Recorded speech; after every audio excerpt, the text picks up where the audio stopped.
Well, hello indie people, how you guys doing? I hope you're doing okay. And today's video is a Q&A. I haven't done a Q&A in a little while and I thought it's a good time to do one. And if you have a question for me, whether it's about autism, which is what I do on a weekly basis on this channel, or just about me and this face generally, just leave it down below and I'll make sure to save it for a future Q&A. So this first question is from Alice, and I really liked this question. I wanted to kick it off here because it's quite an interesting one. Do you feel like autism related content on the internet attracts a very restricted group of people, so it's hard to grow like other kinds of channels / blogs? That's quite an interesting one because I don't personally feel that the autism content that I do on the channel is restrictive. I don't feel that autism content generally is restrictive because autistic people can appear in many shapes and forms and be in any kind of society or be involved in any kind of cultures. But also some of the topics that I talk about on these videos are very universal, I think. Say for example, autism meltdowns. I've covered autism meltdowns quite a lot on this channel, especially recently. And when I've talked about the triggers and some of the reasonings behind someone having a meltdown, they are very human in nature. You know, that thing of being under a lot of stress and not handling situations appropriately or whatever, and you know, someone has a meltdown because of it, you know, that's a very human thing. And I think autism, when you really break it down, can be relatable to any kind of person, even if they don't experience it themselves. But I do understand where Alice is coming from though, because you can write a blog or have a channel that is very specific to autistic people, and you know, and you could say things in a very closed way that doesn't allow for inclusion, which I don't really agree with. I personally have the viewpoint and try to make all of these videos inclusive of everyone because that is the sort of person that I am generally. And obviously I'll talk about my own experiences which other autistic people may relate to, and also there are parents who watch these videos as well who may not understand 100% how I'm feeling or how I experience things, but I do hope the way that I explain things comes across well so everyone can understand it, you know?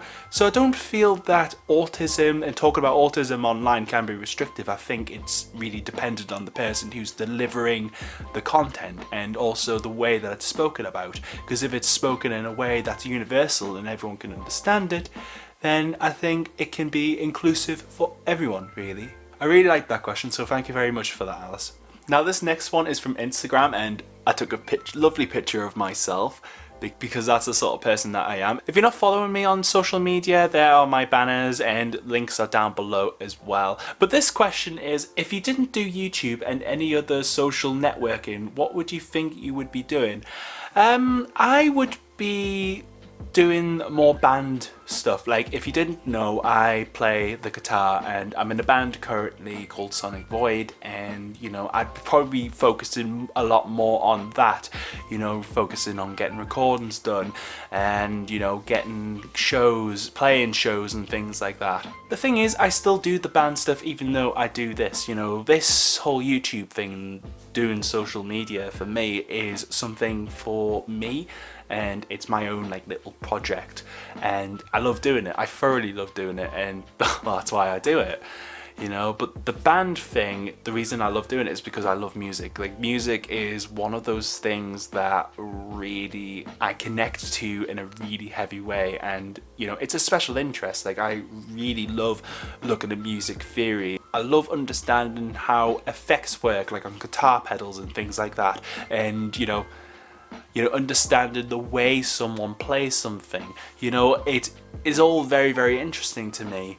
Now I've got a couple of questions from Aspie with Attitude, and the first one is, can you do the fidget spinner nose trick? No, I can't. Plus I don't know why anyone would want to do it on their nose anyway, it's just mad, you know, so... The other question from Aspie was, how were your school days, your high school days? They were okay, I think. I didn't do very well in education. Like, I loved education, I loved learning about stuff, but in terms of actual achieving grades and things, I didn't do very well. In the UK, we have the GCSE system, but when I was in school, we were doing the old system, so we had A, B, C, D as grades. Now it's numbers or something like that. I think like a 3 is a C or a D or a Z, I don't know. But I didn't do very well. Basically, I only got 1 C grade at GCSE. I got 7 Ds or something like that because I was in the lowest set. So we did like the foundation papers, which is like the lowest level papers that you can do. I was in a special unit for autistic people and people with LDs and learning disabilities, I should say, sorry. I just shortened it down to LD just for ease. But yeah, I was in a special unit for that, did communication skills, did life skills, like, you know, that sort of thing. That was good for me, it was good for my own development, but I definitely feel like I learned a lot more when I got to college because there was a lot more avenues I could go down and there was a lot more for me to do and I felt I could do. Now this next one is a little bit personal, but I want to answer it. Basically this person said, I know this is kind of personal, but just wondered, do you plan on having kids after you're married? Now, to give a bit of context to everyone who is new to the channel, basically I am planning to get married to my fiance. Our date is set for April 2020. It's really exciting, it's uber expensive, let's just say that.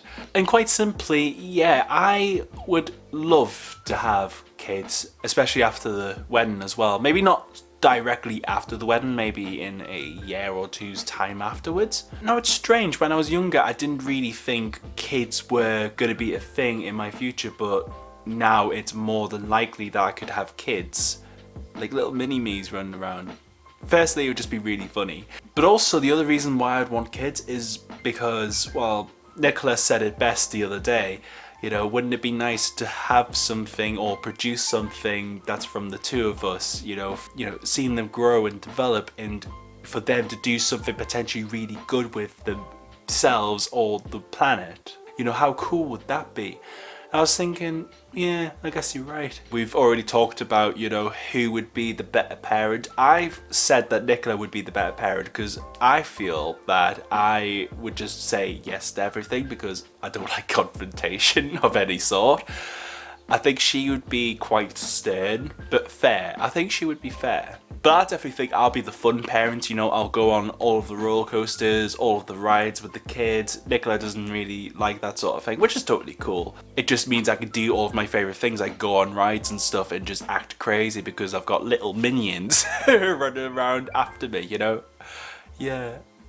It's just really funny, the idea of having little me's running around everywhere. But then again, having little mini me's does have its downside though, because I was annoying as a kid. I was terrible. So, yeah. Really interesting question. Thank you so much for that. Next question is from Fizzy965, or Katie. Hi Katie, if you're watching. The question is, what traits do you feel are unknown/rare with autism? I don't think there are traits that are unknown necessarily, because if they were unknown then people wouldn't talk about them, I guess. Maybe I'm thinking a bit too literary about that. There's a few traits that don't get talked about enough. One of them is to do with posture.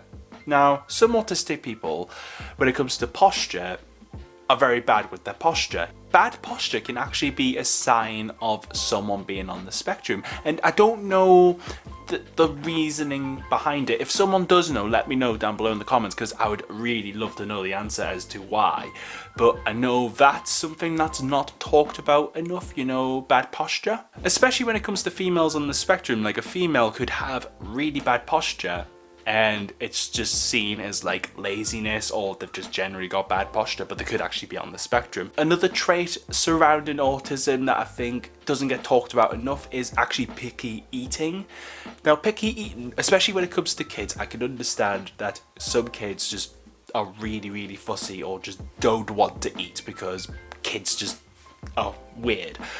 But no, picky eating, I feel, is one of those things that could actually be missed, especially in kids, because, you know, kids are just really fussy, kids are just generally weird. And I want one, I want a kid. But I know how weird they are when someone doesn't like a certain texture or even a colour, you know, and they refuse to eat, or they have a very restricted diet.